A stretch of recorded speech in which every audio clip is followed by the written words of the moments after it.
Palavra para nós. João, capítulo 8, versículo de número 1 diz assim: Jesus, porém, foi para o Monte das Oliveiras.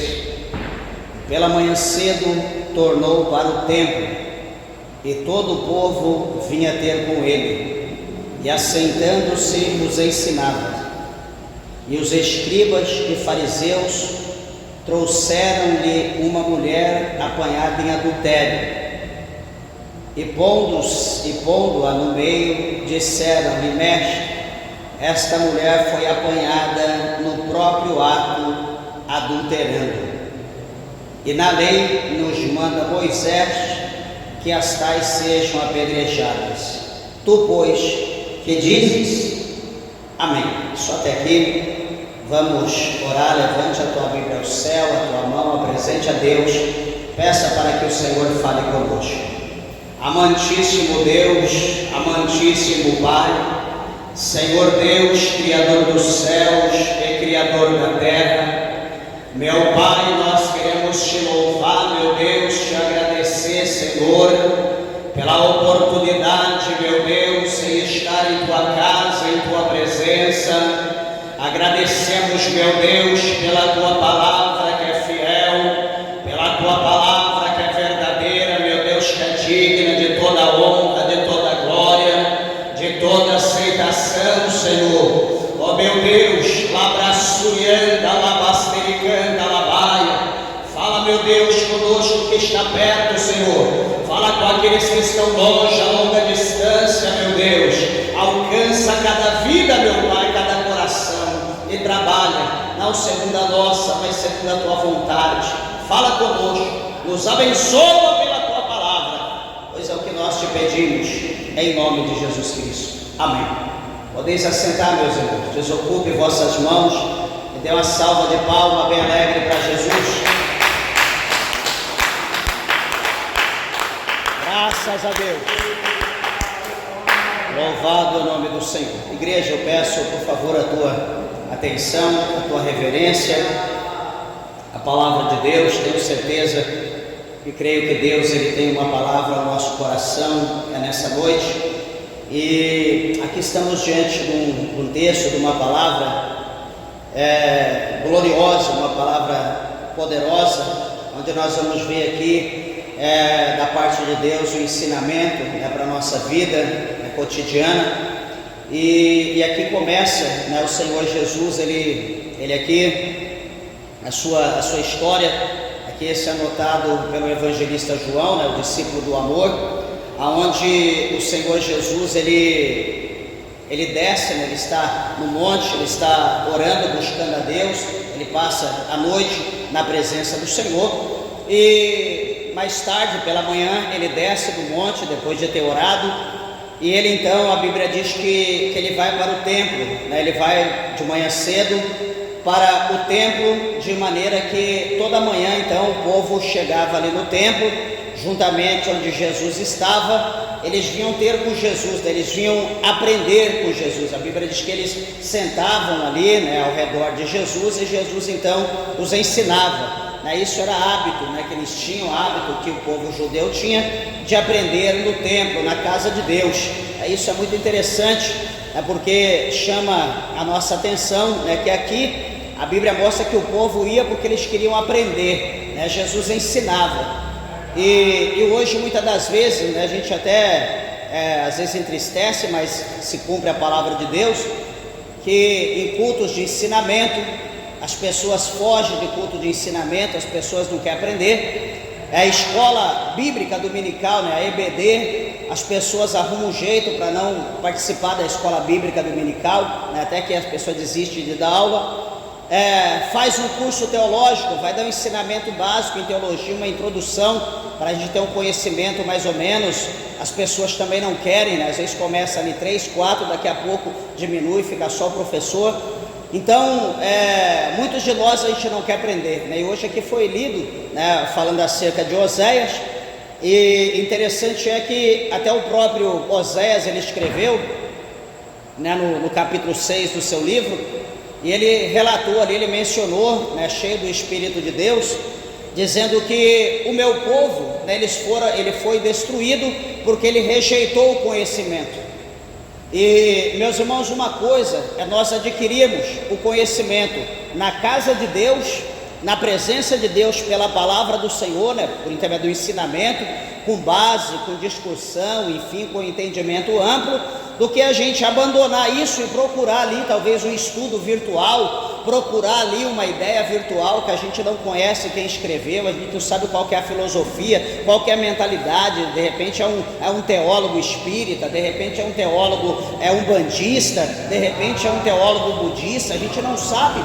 E aí, em meio à sua escrita, ele lança ali uma seta, e a gente não, porque é o teólogo fulano de tal escreveu, e a gente despreza, né, as coisas da igreja, aquilo que a gente aprende junto, com a mesma mentalidade de Cristo, para aceitar uma ideia, uma filosofia de alguém que a gente não conhece, sem fundamento, porque é teólogo, então ele é o dono da realidade. O dono da realidade é o Espírito Santo, pela palavra de Deus, não existe outro. Não existe dono da verdade, a verdade só tem um, que é Cristo. Louvado seja o nome do Senhor, e que nós, cada dia mais, nós podemos aprender pela palavra de Deus, que a Bíblia nos instrui, nos ensina, que nós devemos crescer na graça e no conhecimento, né? Nós devemos nos crescer dessa forma. E veja que aqui então esse povo, né, a Bíblia diz que eles sentavam ao redor de Jesus, e ali Jesus então os ensinava. E veja, meus irmãos, que nesse momento agora, né, nesse momento do ensinamento, certamente eles estavam ali todos atentos àquilo que Jesus falava, àquilo que Jesus escrevia, ensinava, eles queriam aprender. E o que acontece? Nesse momento, agora, talvez ali entre uma discussão e outra, entre uma pergunta e uma resposta, a Bíblia mostra para nós que vai chegar ali no meio, né, ali no templo, no momento daquela escola bíblica, no momento daquele ensinamento, daquela palestra, vai chegar ali os escribas, né, como a Bíblia fala no capítulo, no verso de número 3, e vai chegar também os fariseus, e vai chegar ali uma gangue, uma multidão de gente. E a Bíblia vai mostrar para nós que esses homens, eles chegam ali com uma mulher, e a Bíblia diz que essa mulher, ela foi apanhada em pleno ato de adultério. E então, os escribas, os fariseus, descobrem essa mulher no ato, talvez olha ali pela janela, ou entra, pega aquela mulher adulterando, né? Por ser uma mulher adúltera, talvez ela era casada, ou o homem que ela estava adulterando era casado, né? Não se sabe, mas não era uma pessoa que não tinha era uma pessoa que de fato tinha um relacionamento com outra pessoa, por isso que ela era adúltera. E o que acontece? Essa mulher, ela é pega, né? Ela é pega agora no ato, e a Bíblia diz que então aqueles homens preparam ali todo o cenário e leva aquela mulher, né? Talvez ali muitas pessoas pegam, amarram aquela mulher e levam ela para dentro do templo, porque sabiam que Jesus ali estava, e eles então apresentam essa mulher adúltera diante de Jesus. Meus amados e queridos irmãos, eu quero olhar aqui juntamente com a igreja em Levítico capítulo 20, versículo 10. Você tem a tua Bíblia aí? Dê uma olhada o que Moisés, ele escreve, o que Moisés deixou escrito em Levítico 20, é o terceiro livro da Bíblia, depois de Êxodo, Gênesis, Êxodo, Levítico. Está escrito bem assim, Levítico 20, versículo 10. Levítico 20, 10, diz bem assim, presta bem atenção, eu vou ler. Quando um homem que adulterar com a mulher de outro, olha só, quando um homem adulterar com a mulher de outro, havendo adulterado com a mulher do seu próximo, certamente morrerá. A mulher? Certamente morrerá o homem? Não. Quando houver o adultério, está dizendo aqui que certamente morrerá o adúltero e morrerá a adúltera. Então aqui a lei, por que eu estou usando aqui a lei? Porque esses homens, tá, só segura um pouquinho para vocês verem, esses homens aqui, os escribas e os fariseus, veja bem que os escribas eram aqueles que escreviam, eram os escreventes da Bíblia, eram os copistas, aqueles que copiavam, então eles tinham tudo de cor na sua mente. Cada vez que você começa a escrever uma coisa repetitiva, continuamente, você decora. Alguém aqui porventura quer decorar versículo da Bíblia? Pega uma folha e começa a escrever o mesmo versículo 5, 10 vezes, daqui a pouco você decora. Então esses escribas, eles tinham em mente, eles tinham decor. Os fariseus aqui, né, os que estavam juntos, eram os líderes que pregavam, que ensinavam o povo. Então ambos os dois conheciam. Esse capítulo 20, esse versículo é de número 10 que nós acabamos de ler. Só que detalhe, meus irmãos, por que eu mostrei isso aqui para os irmãos? Porque eles chegam até Jesus e eles vão usar a lei no versículo 5, né, capítulo 8, verso 5 de João. Eles vão dizer para Jesus: olha, a lei, na lei nos mandou Moisés que as tais sejam apedrejadas. Tu, pois, que dizes? Então veja que eles já chegam até Jesus com o espírito de mentira. Ele diz: mestre, essa mulher foi pega no ato de adultério, nós a pegamos, está aqui, olha aqui ela, essa aqui é criminosa, essa daqui é pecadora.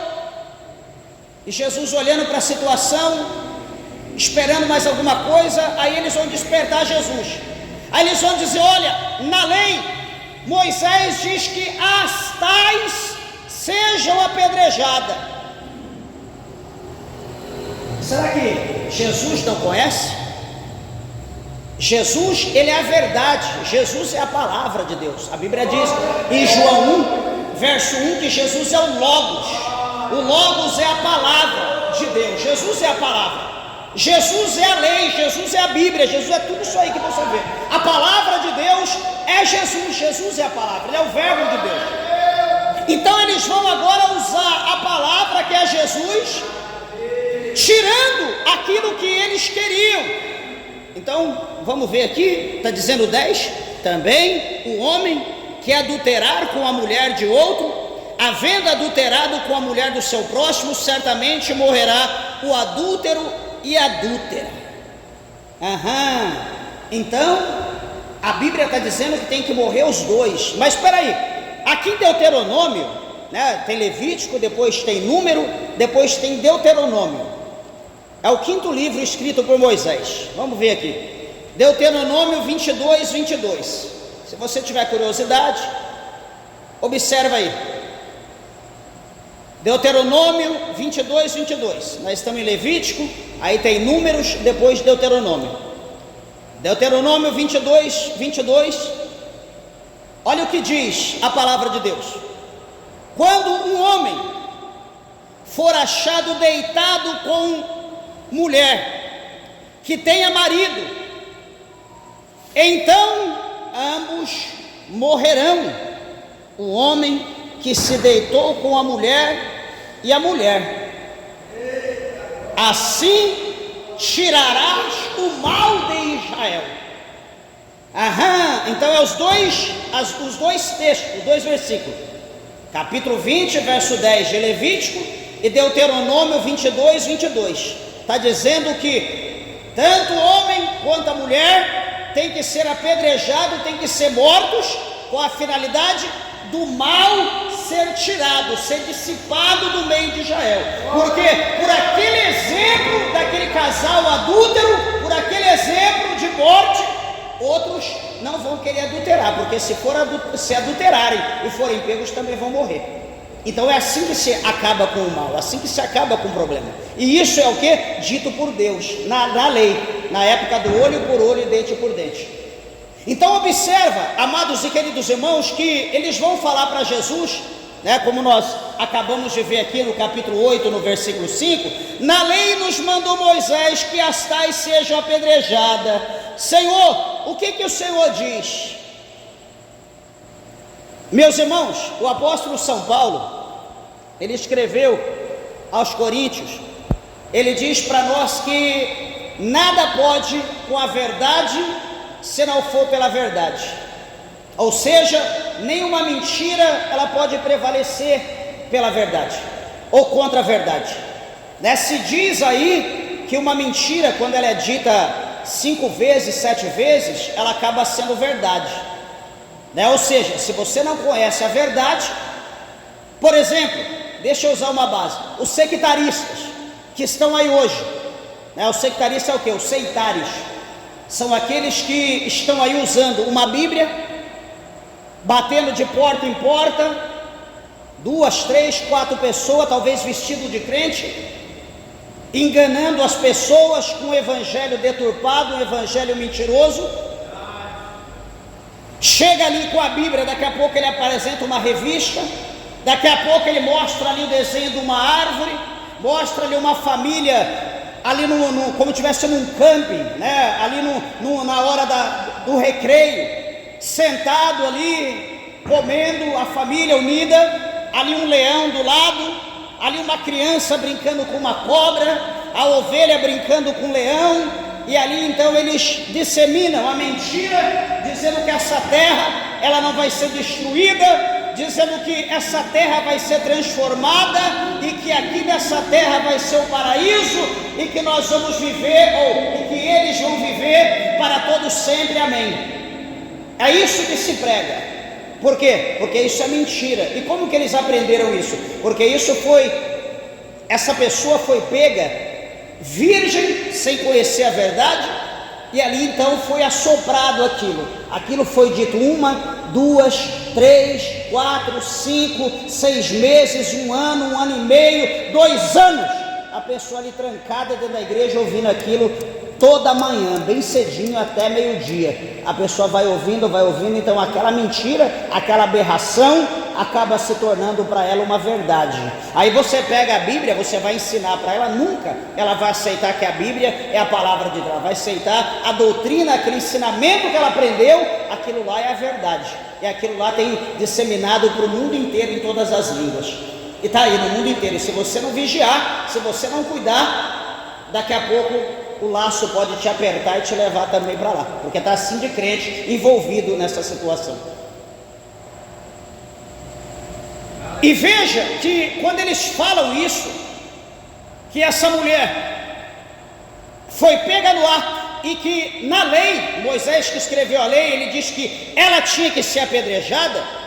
A Bíblia vai mostrar para nós que eles estão dizendo isso para Jesus, tentando Jesus para que Jesus desse alguma brecha, para que naquilo que Jesus falasse eles pudessem acusar o Senhor Jesus e também matá-lo junto com aquela mulher.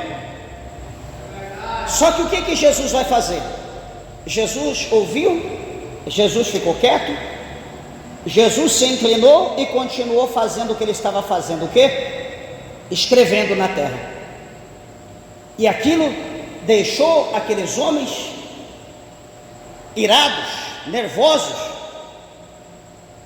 Jesus está vendo a mulher ali presa sobre a posse deles, e Jesus olha, talvez dá aquela visão panorâmica, procurando o marido, o homem, o suposto adúltero. Cadê o homem? Eles estão citando a lei, eles estão citando Moisés. Moisés diz que tem que ter um casal, não é um só. Cadê o homem?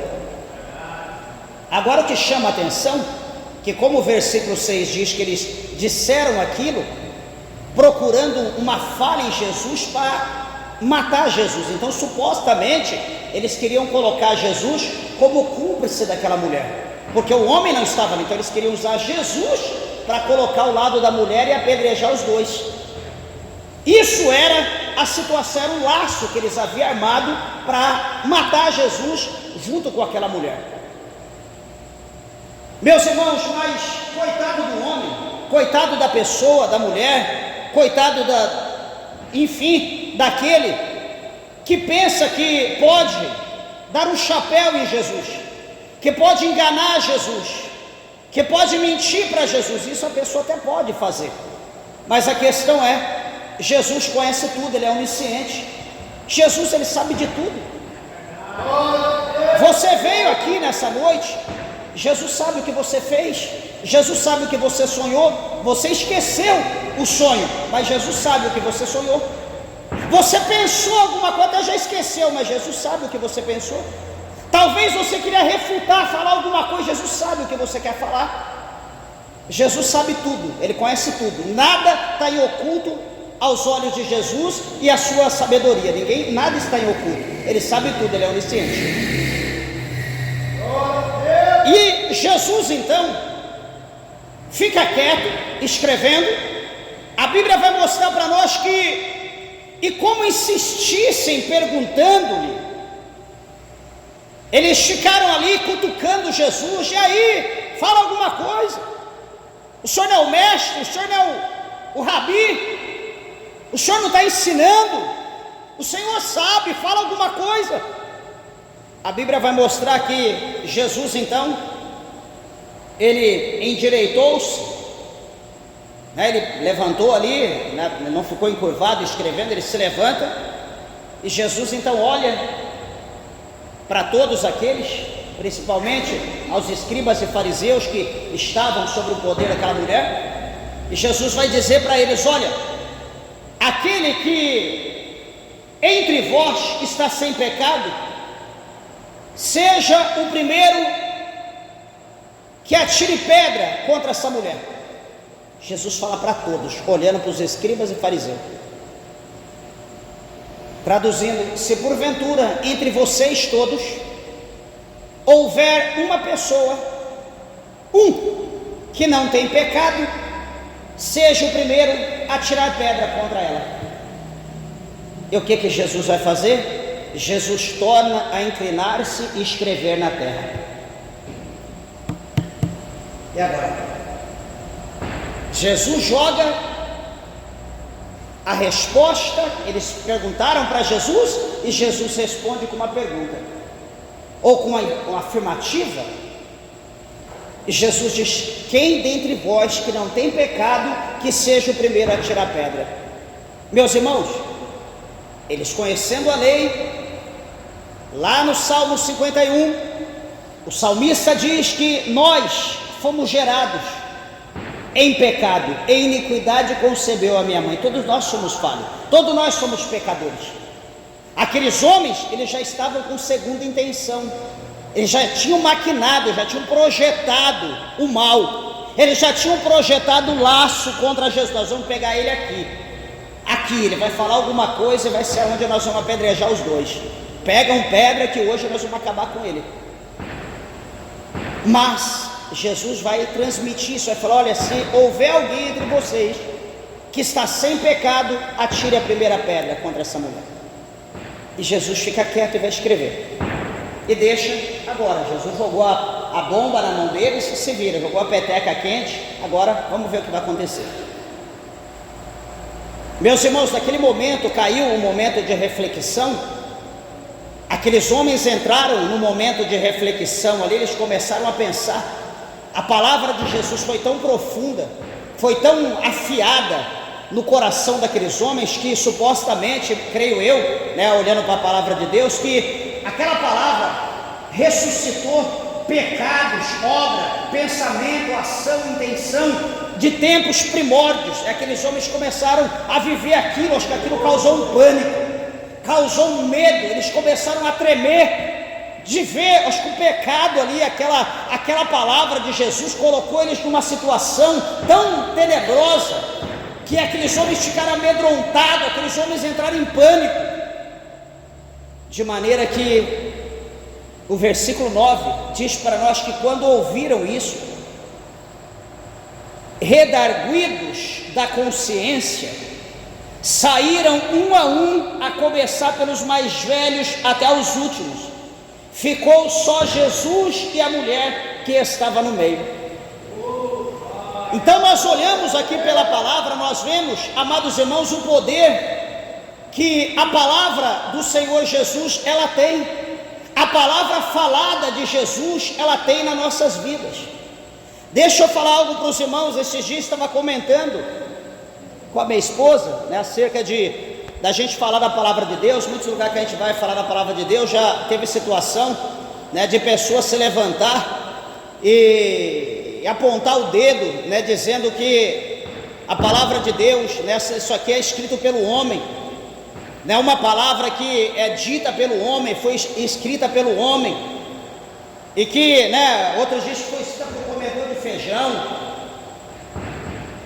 e muitas coisas que a gente já ouviu aberração, eu dizendo, peraí, se a palavra de Deus, a Bíblia, ela é escrita, foi escrita pelos homens, presta bem atenção no raciocínio, se a palavra de Deus, ela foi escrita pelos homens, por comedor de feijão, por meros mortais, um simples livro como talvez esse livreto de corinho aqui, talvez para muitos a mesma coisa, mas tudo bem, se a Bíblia tem esse mesmo teor, se a Bíblia foi escrita pela pessoa, a mesma pessoa, o mesmo ser que escreve um livreto desse, meus irmãos, por que que a Bíblia, a palavra de Deus, ela é proibida? Nos países da cortina de ferro, nos países da janela 1040, quando nós fazemos missão transcultural, nós aprendemos acerca da janela 1040. Por que então que os países da cortina de ferro, que é o cinturão do mundo, onde está o povo menos evangelizado, o povo que vive preso pelo regime, por que que nesses países, exemplo, Coreia do Norte, Arábia Saudita, Irã, entre outros, por que que a Bíblia é proibida? Por que que se porventura eu estiver lá na Coreia do Norte, num hotel hospedado, e de repente houver uma foto minha ali no meu quarto de hotel, uma foto eu com a Bíblia na mão, de paletó e gravata, por exemplo, igual eu estou aqui, um exemplo assim, alguém tira uma foto, eu acho bonita e coloco lá um quadro em cima ali do meu criado, ao lado da minha cama, e se porventura alguém da Coreia do Norte vê uma arrumadeira do quarto, ou qualquer outra pessoa, pode ter certeza que quando eu chegar no hotel, já vai estar um batalhão de polícia para me pegar, para me prender. Isso tanto na Coreia do Norte, no Irã, no Iraque, na Arábia Saudita, entre outros. Agora eu pergunto, se a Bíblia é um livro simples, como qualquer livro, como qualquer homem escreveu, por que o medo da Bíblia? Outra coisa, talvez alguém que já estudou a história, lembra quando Hitler, ele começou a perseguição, o massacre, a primeira coisa que ele começou a perseguir foi a Bíblia, queimar a Bíblia, destruir, acabar com a palavra de Deus. Na época da Inquisição, na perseguição,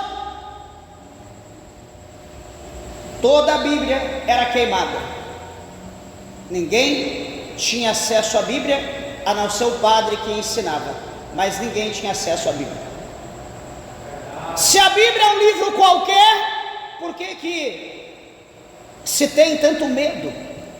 Por que que a Bíblia é tão perseguida? Por que que o crente é tão perseguido? Se a Bíblia é um livro comum. Então você vê que por detrás dessa mentira, por detrás desse engano que a Bíblia é um simples livro, é um livro qualquer, há uma mentira. Sabe por quê? Porque a Bíblia é a inerrante palavra de Deus, é a palavra viva de Deus, é o verbo de Deus, é a palavra. É como está escrito no capítulo 4, no versículo 12, o escritor aos Hebreus, em 4:12 de Hebreus está escrito que a palavra de Deus, isso aqui, ó, esse livro aí na tua mão, a palavra de Deus, ela é viva e eficaz. Ele diz que ela é mais penetrante do que espada alguma de dois gumes.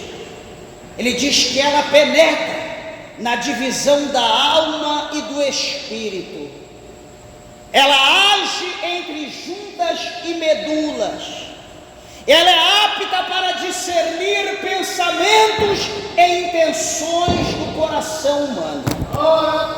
Essa é a palavra. Se você está aqui hoje, se nós aqui estamos, se nós aceitamos Jesus, se nós somos um crente em Cristo Jesus, é porque essa palavra viva, ela trabalhou, ela martelou. É como Jeremias disse que a palavra ela é como um martelo que esmiuça a penha. Essa palavra bateu no meu coração duro, como esse granito aqui. Essa palavra bateu, até que quebrou meu coração, eu não consegui ceder. Eu levantei a minha mão e disse: eu quero, eu aceito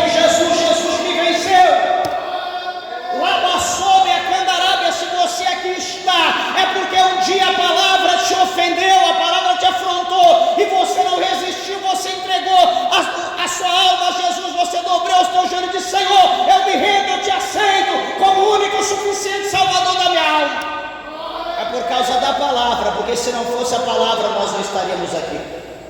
É por causa da Bíblia, desse livro que as pessoas desprezam, desse livro que você tem, que talvez você olha e não tem força. Minha esposa pregava segunda-feira, e ela que dizia, os irmãos que vieram ouviram. Ela estava dizendo que no início, na nossa fé, por exemplo dela, ela estava em casa, estudando a Bíblia, eu estava trabalhando, e quando ela ia meditar a palavra de Deus, ela ouvia barulho dentro de casa, ela ouvia um ruído, ouvia alguma coisa, batia aqui, batia ali, ela ia ver, não tinha ninguém. Ela deixava a Bíblia tranquilo, ela ia ler, daqui a pouco começava uma perseguição aqui, uma coisa ali, um barulho. Ela, peraí, estendeu as mãos para o céu e repreendeu com toda a autoridade que o novo convertido tem, com toda a fé que o novo convertido tem, expulsou aquele demônio. Nunca mais o demônio veio afligir ela quando ela ia ler a palavra de Deus. O que acontece com você? Você vai ler a Bíblia, está tudo bem, você lê, começa a dar cansado, você começa a ficar cansado, começa a bocejar, o olho começa a ficar embaçado. Você vai ler a Bíblia, alguém liga. Você vai ler a Bíblia, alguma mensagem toca. Você vai ler a Bíblia, alguém bate no portão. Sabe por quê? Porque Deus tem algo na tua vida. O inimigo sabe que a palavra de Deus vai te mudar, e o inimigo quer agir de alguma forma para essa palavra ela não agir na tua vida, para ela não entrar no teu coração. Mas o que você faz? Você vai aceitar, desliga o celular, entra no teu quarto, arruma um lugar tranquilo e liga ali um ventilador, o que você puder, e peça a Deus: Senhor, me dá sabedoria, Senhor, me ensina, me ajuda a compreender a tua palavra, Senhor, me torne uma mulher de Deus, me torne um homem de Deus, me ensina, Senhor, abre a minha mente, ilumina a minha mente, Senhor, tira todo o embaraço. Persevera ali orando e começa a meditar a palavra de Deus, começa a ler, começa a estudar, e eu tenho certeza que a tua vida, ela vai se tornar outra vida. Vai chegar um momento da tua vida que você vai meditar a palavra de Deus e você vai ver o fogo da palavra, o fogo começar a acender em meio às letras, os capítulos, as folhas, as páginas da palavra de Deus. A palavra de Deus, essa palavra ela é viva. Talvez alguém não crê, não considere isso, mas essa palavra ela é a única que pode mudar o homem. É o único que pode transformar o homem, pode transformar a mulher. Essa é a palavra. Certa feita eu ouvi o testemunho de uma jovem, talvez alguém já ouviu, minha esposa estava mostrando para mim esses dias, e a jovem então ela chegou diante do pastor, na verdade o jovem, aquele jovem chegou diante do pastor e disse: pastor, o que o senhor acha de mim? O que o senhor me vê? O pastor olha e fala: te vejo um jovem de presença, intelectual. E então aquele jovem olha para o pastor e disse: eu não sou um jovem, eu sou uma jovem. Há tantos anos que eu estou tomando remédio assim, porque eu me sinto como se fosse um homem, e eu sou um homem, que não sei o que, eu me sinto assim. E o pastor falou: que eu posso te ajudar? Então aquele homem, né, aquela mulher em corpo de homem, diz para o pastor: a água está ali, o que me impeça que eu seja batizado? O pastor olhou então e disse: você precisa crer em Jesus Cristo no teu coração, confessar. Ele: não, tranquilo. O pastor falou: então dá o nome lá, que tal dia vai ter o batismo, eu vou te batizar. Amém. E aquela pessoa começou a frequentar o culto. O que acontece, meus irmãos? A palavra sendo pregada, aquela pessoa sendo ensinada, sendo instruída. No dia do batismo, estava lá a fila, as pessoas para se batizar, e também estava lá E quando foi, o pastor estava ali já para batizar. Quando ele chegou diante do pastor, ele disse: pastor, antes de eu me batizar, eu quero fazer uma oração, né? Geralmente as pessoas pedem para que seja feita uma oração. Ele pediu uma oração. Ele falou: eu quero orar. Eu: pastor, amém, pode orar, vamos aqui, eu vou estar te acompanhando. Então ele começou a orar e pedir a Deus, falando para o Senhor que até aquele dia, né, já há tantos anos, o nome tinha sido mudado para fulano de tal, o nome dele era tal, e que a partir daquele momento agora ele estava sendo batizado, mas que ele ia batizar como fulano de tal, e que ele ia levantar como a fulana de tal, como a mulher. Ia ser morto aquele homem, mas ia ressuscitar a mulher, que como Deus fez desde o início.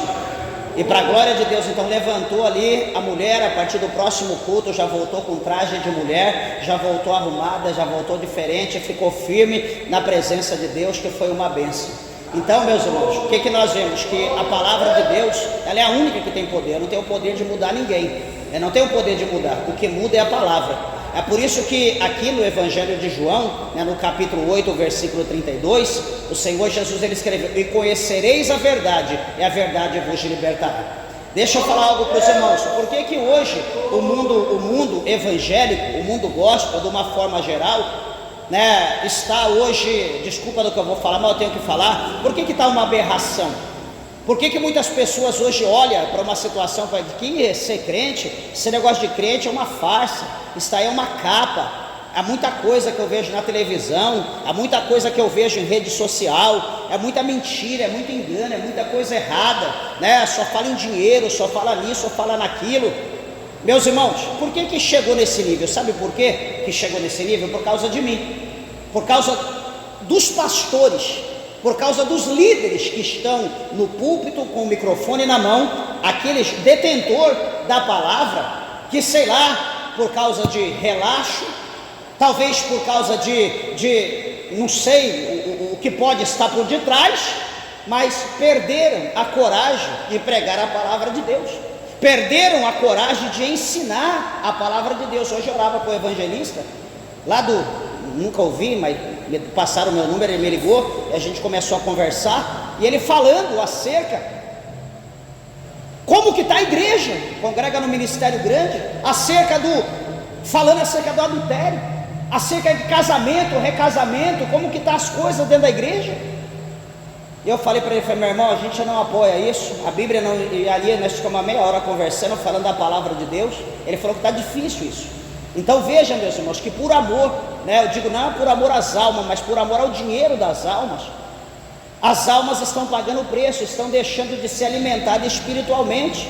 Por quê? Porque hoje o que se prega, o que se ensina, é que se você for uma pessoa de coração aberto, se você for uma pessoa generosa, você vai ser rica, Deus vai te abençoar, Deus vai te dar vitória, você vai conquistar isso, você vai conquistar aquilo. E quem que não quer ouvir isso? Quem não quer ouvir palavras dessa maneira? Só que quando nós olhamos a Bíblia, você que lê a Bíblia, quem lê a Bíblia vê que não é isso que a palavra de Deus nos ensina.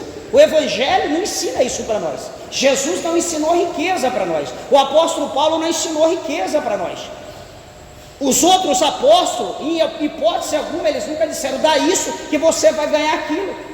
Eles te ensinaram sim: entrega a tua vida para Jesus que você vai ganhar o reino dos céus. Isso sim, mas em contrapartida não existe esse evangelho que está pregando aí hoje. Isso que nós estamos ouvindo aí hoje, isso não é evangelho nunca, só se for no inferno, porque não é a Bíblia. Isso não é a Bíblia, meus irmãos, que está sendo pregado hoje.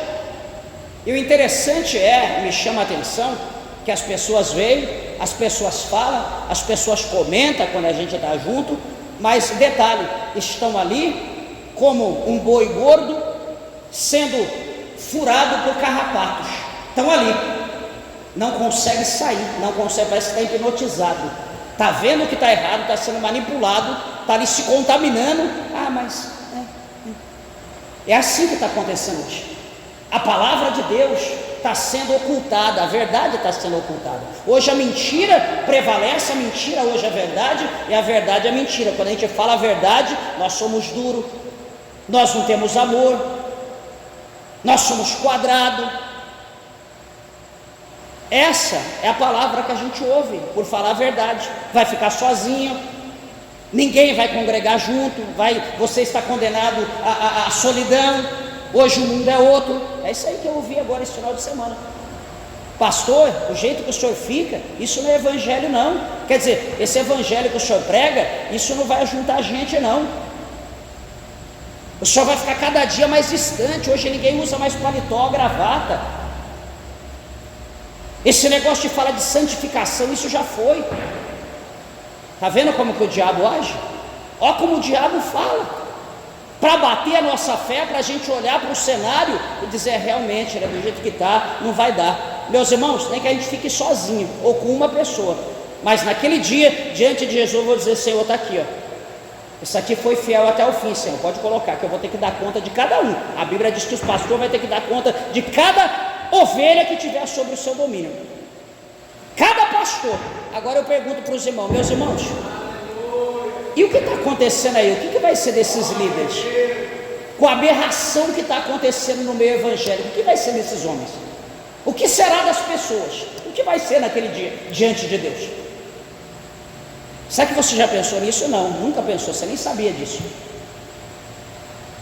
Mas enfim, a palavra de Deus, ela nos liberta.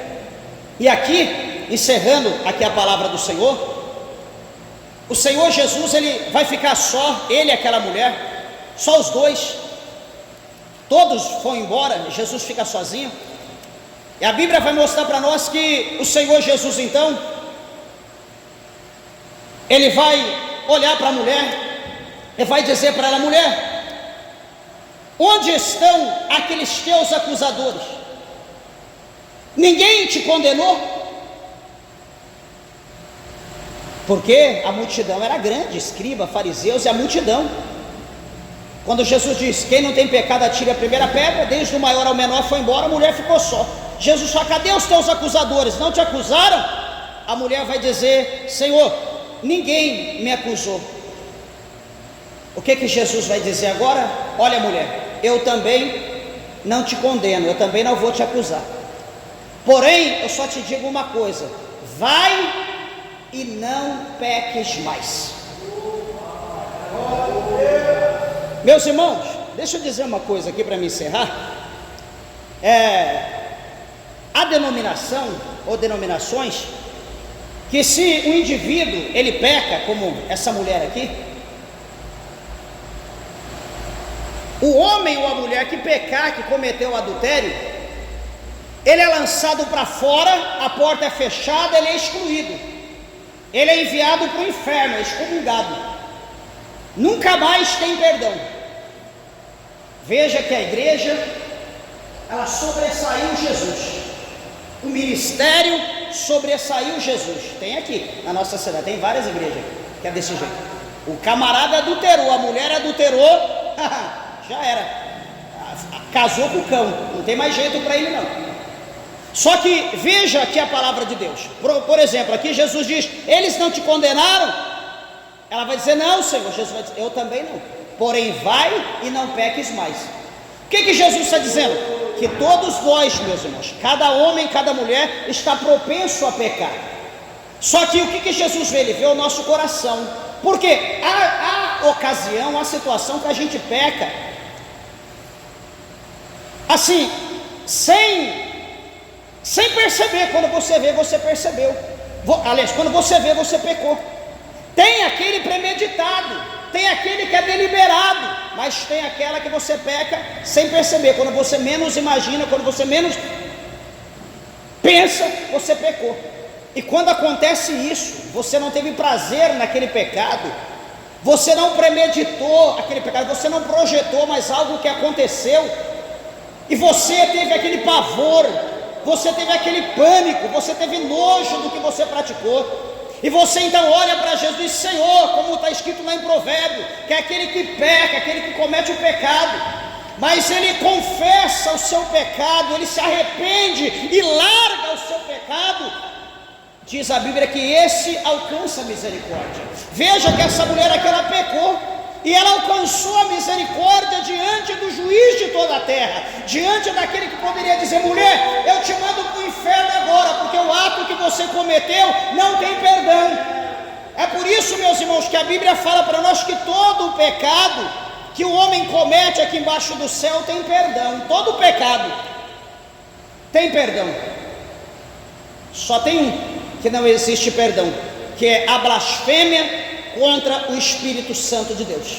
Agora, qualquer outro pecado que nós cometermos, se nós nos humilharmos, confessar o nosso pecado, nós vamos alcançar o perdão diante de Deus. Então Jesus aqui está mostrando para nós que ele perdoou, mas tem igreja que não perdoa. Tem homens aí, presbíteros, anciãos, que não perdoam. O homem errou, a mulher errou, vai para o inferno, não tem mais jeito, não tem conversa. Eu te pergunto, onde está escrito isso na Bíblia? Em que passagem está escrito isso? Qual é a base que nós temos para isso? Se o próprio Jesus, que é o Salvador da humanidade, Jesus, ele perdoa os nossos pecados, por que eu não vou perdoar? Olha para você, meu irmão, olha para você, meu irmão. Eu olho para mim. Meu Deus, sou tão falho, sou tão errante. Quantas vezes eu pequei hoje? Quantas vezes eu tropecei? Mas, em dobrando o meu joelho, a primeira coisa, Jesus, perdoa o meu olhar, o meu pensar, o meu falar, perdoa os meus atos, perdoa todos os meus pecados, pois eu reconheço os meus pecados e eu os confesso diante do Senhor. Me perdoa. É natural, todo dia, todo momento que eu vou orar, eu tenho que fazer isso. Você também tem que fazer. Nós temos que pedir o perdão a Deus pelos nossos pecados. O que nós não podemos é permanecer constantemente, repentinamente, dioturnamente no mesmo pecado, como se aquele pecado fosse uma profissão, como se aquele pecado fosse uma fonte de renda, como que se aquele pecado nosso, nós temos que pecar, praticar para poder viver, porque sem aquele pecado eu não consigo viver. Então a gente tem que analisar as coisas. Todo pecado tem perdão. E eu quero dizer para você que nessa noite, por intermédio dessa palavra, tem pessoas aqui, talvez você ache que está condenado ou condenada, mas o Senhor Jesus está dizendo aqui para você, por intermédio dessa palavra, pelo Espírito Santo que está na minha vida, o Senhor está dizendo para você: vai e não peques mais. O Senhor Jesus está te dando mais uma chance hoje. Eu errei ontem, mas será que eu vou? Procure agora, peça para Deus sabedoria, peça para Deus inteligência, levante agora, bate a sujeira, tira o pó da sua roupa e comece a caminhar. Faça como João falou lá no livro do Apocalipse, lá no capítulo de número 3, olha, lembra da onde tu caíste, levanta e pratique as primeiras obras. Faça o que você fazia antes, você caiu, errou, tropeçou, então levanta agora. Começa a praticar o que você praticava, faça o que é correto, pratique o que você aprendeu. Então nós sabemos, aqui pela palavra de Deus, que o Senhor Jesus, Ele está dando a essa mulher, Ele deu para ela uma nova chance. Ele não perguntou atrás aqui o homem, Jesus não quis saber, Jesus perdoou aquela mulher. Volta para o seu esposo, ou enfim, deixa esse camarada, arruma um marido, não sei. Jesus disse para ela simplesmente: vai e não peques mais. É o que Jesus disse para aquela mulher. Jesus absorveu. Aquela mulher estava diante da morte dos homens, morrer ali, perder a sua vida, ter a primeira morte, que é a morte da carne, e também ter ali a chance de ser condenada à morte eterna. Ela poderia ter dois tipos de morte ali: a morte da carne e depois a condenação por Jesus, a morte eterna. Jesus a livrou das duas, da morte dos homens e livrou também da morte eterna. Jesus disse: vai e não peques mais. Eu te pergunto, meus irmãos, com essa absorção de Jesus, com a palavra de Jesus, eu te pergunto, essa mulher deve ter se tornado uma santa. Certamente nunca mais essa mulher quis saber de pecar. Foi igual aconteceu com Maria Madalena. Eu nem vou perguntar aqui, porque se eu perguntar quem foi Maria Madalena, alguém vai falar: Maria Madalena é essa daí, vai falar que era uma prostituta. Maria Madalena nunca foi prostituta em lugar nenhum. Maria Madalena, a Bíblia diz que ela foi uma mulher possessa de demônios, que Jesus repreendeu o demônio da vida dela, e depois que ela foi liberta, como amor, gratidão por ser liberta, ela seguiu Jesus até o fim. Até na morte. Jesus foi sepultado no domingo, quando elas entraram ali no túmulo para embalsamar. Quando Jesus ressuscita, havia ressuscitado, ela também estava ali no túmulo. Ela foi fiel a Jesus até o fim. E eu quero dizer para os irmãos que Jesus está perdoando hoje o teu pecado, o nosso pecado, independente do que nós fizemos. Jesus está perdoando, mas Ele diz aqui pela palavra dele: não peques mais. Pois nós sabemos que nós temos um inimigo sagaz, chamado Satanás, que ele é o nosso acusador. A Bíblia diz que ele nos acusa noite e dia. Então hoje Jesus está nos lavando com o sangue dele, Jesus está nos limpando, Jesus está nos purificando de todo o nosso pecado. Que nós possamos sair daqui nessa noite, meus irmãos, limpo, que nós podemos sair daqui nessa noite com o perdão de Jesus, e que nós venhamos ter uma noite hoje de paz, e viver um dia amanhã abençoado, e depois viver novidade de vida com a presença do Senhor Jesus na nossa vida. Amém? Que o Senhor Jesus te abençoe, que você seja grato a Ele por tudo quanto Ele fez, está fazendo na tua vida, em nome de Jesus Cristo. Palmas bem alegre que exalta o Senhor. Glória a Deus. Louvado é o nome do Senhor.